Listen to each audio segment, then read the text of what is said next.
Hi, I'm Dan Smakebrod. I'm the founder of the We Get Around Network Forum.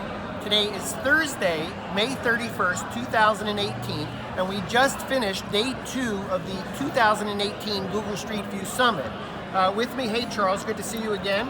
Charles Armstrong is product manager at Google Street View. That's right. What an amazing conference. Thanks. 2 full days, really exhilarating, exciting.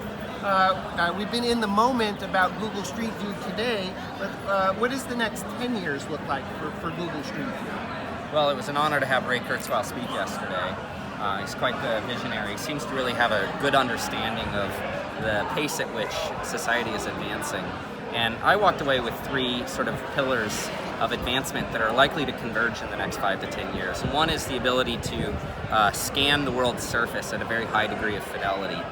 The second is the ability to analyze that data in a way that gives us a semantic understanding that can really be then cross-referenced with our own personal interactions in the world.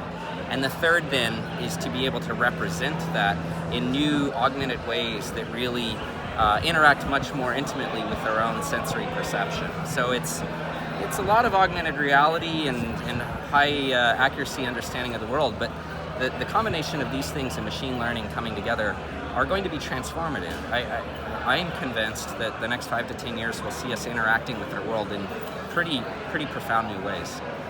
Well, I think one of my takeaways of hearing Ray talk is about how technology is progressing at an exponential rate, not at a linear rate. Yeah. Do you want to maybe comment on how that exponential ties back to those 3 things? So we're seeing these advancements in the camera technologies improving across pixels and resolution. We're seeing greater pose confidence and geometry reconstruction, and a better semantic interpretation of things like storefronts and reading signs and understanding the spirit of what they stand for. That's pretty profound. Machine learning is making this all happen at a pace that is fairly unintuitive for the human mind to wrap our heads around. As Ray explained yesterday, we can't help but project into the future in a very linear capacity. It's how our brains are wired.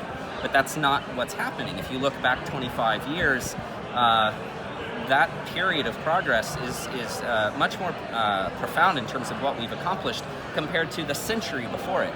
And the next 10 years will accomplish more than the previous 25. Wrapping your heads around that means you really got to start to predict in a very unnatural way how these technologies will converge, how these advancements in cameras and machine learning and sensory adaptation can be leveraged and will be leveraged, whether we're ready for it or not. There will be advancements that will bring that to us. And so it's exciting to discuss with these very sort of influential people at the Street View Summit what we can do to be ready for that. I think I got a little taste of the future for me when driving in an Uber car that the Street View announced to the driver to turn right after McDonald's. And I hadn't heard that before in Atlanta, and that to me was that the artificial intelligence had to tease out of that imagery that that's a McDonald's and the next part is to turn. Yeah. And I think that was just the beginning of this exponential growth that when you talked about the quality of the imagery growing exponentially and that the semantics of the artificial intelligence applied to this That's imagery It's the magic growing exponentially. So today it says turn right at McDonald's. It understands that that's a very familiar construct to you. But in a few years, it'll say things like, you might want to pull over here.